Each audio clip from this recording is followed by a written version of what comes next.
장관님, 예, 계엄군이 무장한 계엄군이 국회를 침탈할 수 있습니까? 예, 저는 뭐 그것은 있어서는 안 되는 행위라고 생각하고 있습니다. 네. 침탈한 그 행위를 가지고서 그 손망 처리해서 보상을 청구할 수 있나요? 뭐 그런 것들은 사실관계를 제가 잘 모르지만 좀 따져는 봐야 될 것 사실관계가 같아요. 아니죠. 예. 위법 탈법으로 국회를 침탈해서 들어왔잖아요. 근데 그걸 어떻게 사실관계를 따집니까? 팩트인데. 그래서 뭐 그런 것들이 손해와 관련된 이런 것들이 적용이 되는지에 대해서 제가 좀 뭐 확인해 보겠다는 겁니다. 박한수 총장님. 예. 예, 네. 국조특위 1차 기간보고 당시에 본 위원장이 총장에게 질의하는 과정에서 우리 합참 계엄과장한테 일머리가 없다. 네. 또 계엄 상황 후에 계엄 상황실을 꾸리면서 TV하고 의자 몇 개뿐이 없다. 뭐 이런 말씀을 하셨다고 그러셨죠? TV는 몇 개, 의자는 많이 있었습니다. 네. 그런 류의 하여튼 의자와 TV, 의자 몇 개와 TV뿐이 없었다. 뭐 이렇게 지금 말씀하셨잖아요. 죄송합니다만 의자하고 테이블은 많이 있었습니다. 네. 네.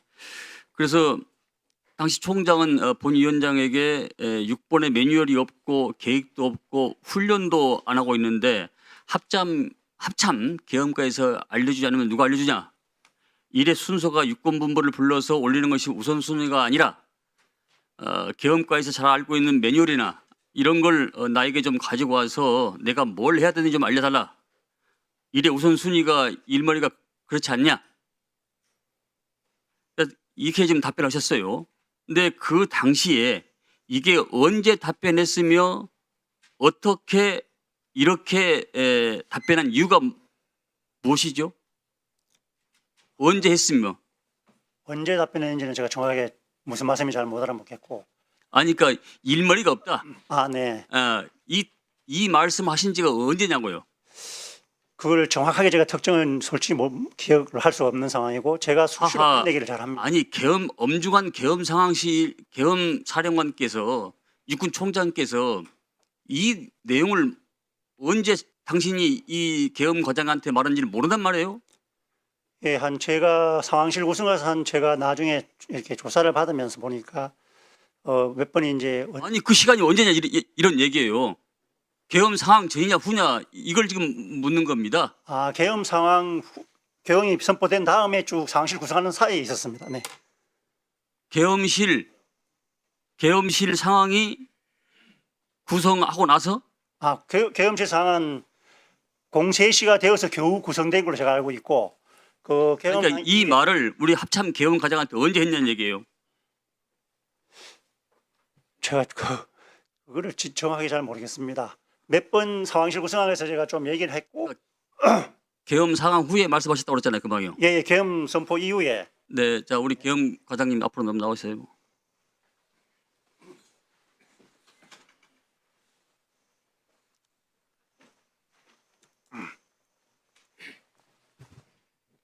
네, 전 계엄과장입니다. 네, 고생 많으십니다. 이 총장께서 답변한 내용이 맞습니까? 군인복무기본법 22조 정직 의무에 따라서 있는 그대로 말씀드리겠습니다.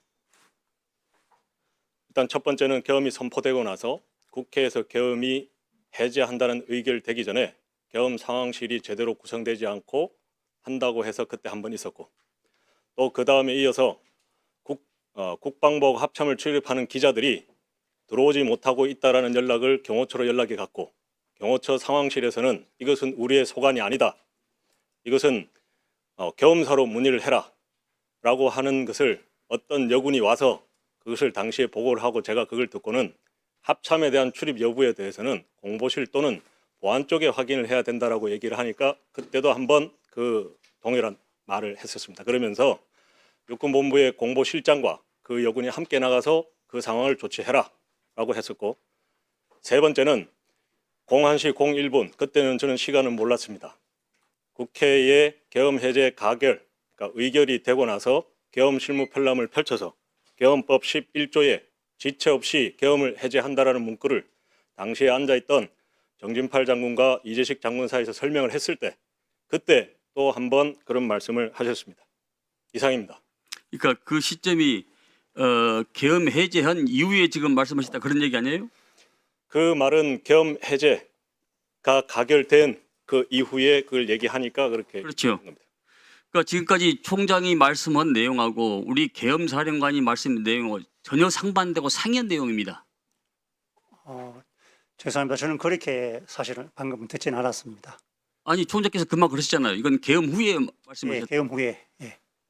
계엄 후에 말씀하신 것은 이 내용의 맥락으로 봤을 때 총장이 2차 계엄을 준비했다 이런 얘기입니다. 그 1시 1분에 1시 1분에 계엄을 해제했는데 왜 계엄 과장한테 불러서 지시했고 일머리가 없냐 했고 또 6번에서 불러드리고 저 이사단으로 전화했고 다 그런 지시가 여기서 나온 게 아니겠습니까? 예, 그건 그렇지 않습니다. 제가 들어보니까 앞에 두 번은 계엄이 된 다음에 한 거 맞는 것 같고 제가 그때도 일머리 한 건 느낌이 드는데 정확하게 잘 모르겠습니다. 그리고 아니, 지금- 해제된 다음에 지금 이 총장 지금 이 앞에서 지금 얘기하고 있잖아요. 이게 이 말은 총장께서 2차 계엄을 철저히 준비했다 이런 얘기가 증거가 되는 겁니다. 그런 생각 전혀 없어요. 생각이 있든 없든 간에 그렇게 행위를 했다는 자체가 결과적으로 나온 게 아니겠습니까? 사실이 진실이고 진실 하나 아니에요. 그게 그 당시에 방금 세 번째 했다는 그거는 어떤 상황이었냐면 상황실이 막 아직도 구성이 안 된 상태였고 그 다음에 국회 의결이 된 거의 직후였던 것 같습니다. 직후였는데 적시 해제해야 된다 이런 얘기를 해서 적시 해제는 대통령이 막 그 위에서 하시는 건데 우리가 해야 될 거, 내가 해야 될 거 그거에 대해서 좀 알려주라. 매뉴얼도 없고 좀 하니까 이런 개념이었지. 제가 그걸 아니 그러니까 그건 네네네. 그 계엄 해제 후에 지금 예예 내용이 해제 의결 아닙니까? 후에는 그렇게 된 지금 겁니다. 과장님 말씀하고 다르잖아요. 맞는데 계엄 해제 의결 후에 의결이 되기 전에 말씀드렸던 두 번, 그리고 계엄 해제 의결되고 나서 바로 보고했을 때 한 번, 예. 그렇게 세 번. 예, 예, 세 번입니다. 예. 들어가십시오. 그러니까 이게 지금 분명히 말씀 시점이 계엄 해제 이후에 2차 계엄을 준비하기 위해서 지시를 내린 거잖아요.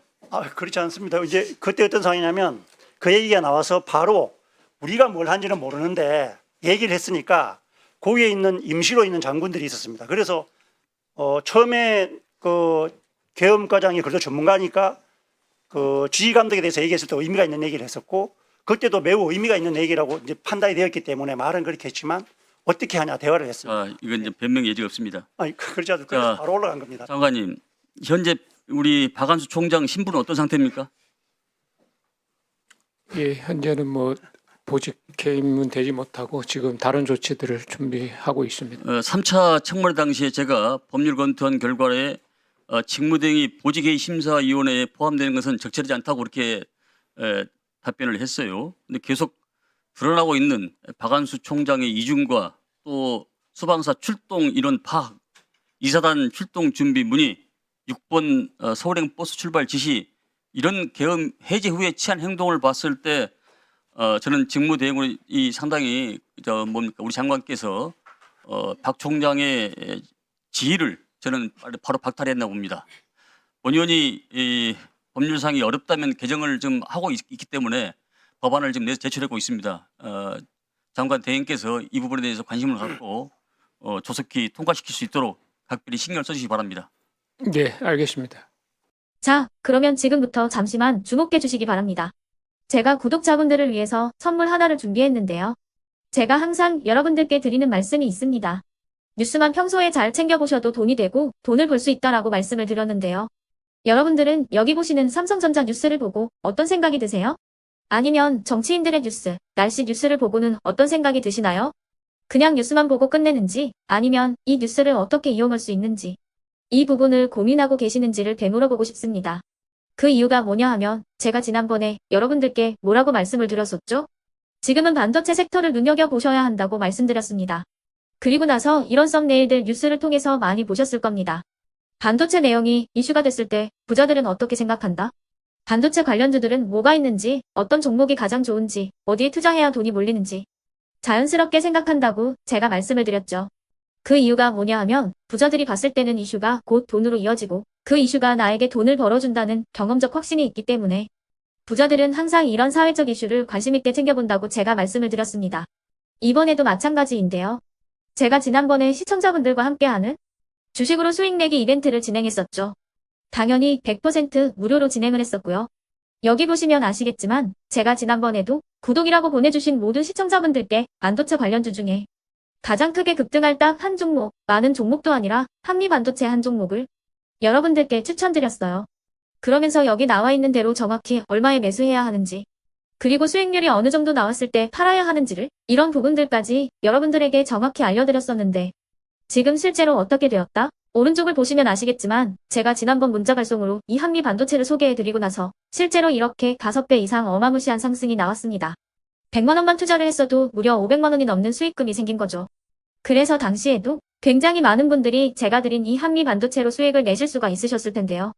다시 한번 축하드린다고 말씀을 드리겠고, 이번에도 마찬가지입니다. 앞으로도 2024년, 2025년 계속해서 기대해볼 섹터는 AI입니다. 그 중에서도 AI 반도체는 그 누구도 부정할 수 없는 미래 성장 산업입니다. 그러면 우리가 어떻게 생각해 볼 수 있을까요? AI 반도체 종목 중에 앞으로 크게 대장 역할을 하면서 10배 이상 급등할 수 있는 텐베고 종목을 지금부터 열심히 추적해야 한다는 겁니다. 큰 돈을 투자하지 않더라도 월급의 일부분, 아주 소액이라도 이 종목을 모아가야 수백 %의 수익률을 손에 쥘 수 있는 것이죠.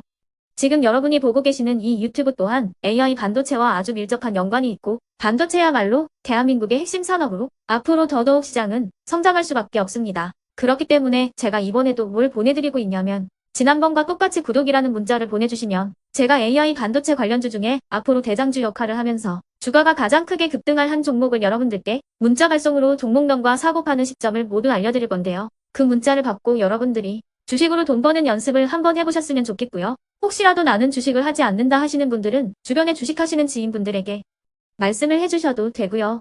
아니면 연세가 있으셔서 투자가 어렵다 하시는 분들은 이 종목을 자녀분들에게 한번 사봐라, 이걸로 한번 수익을 내봐라, 이렇게 조언을 해주실 수도 있는 거겠죠.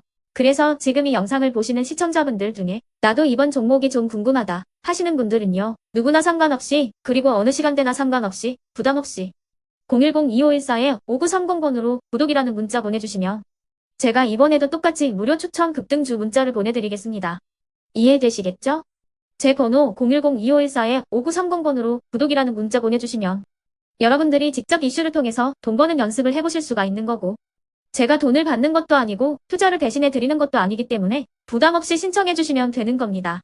그리고 수익이 나면 저는 다른 것은 하나도 바라지 않습니다. 제 채널에 구독, 좋아요 한 번씩만 눌러주시라, 이렇게 다시 한번 말씀을 드리겠습니다.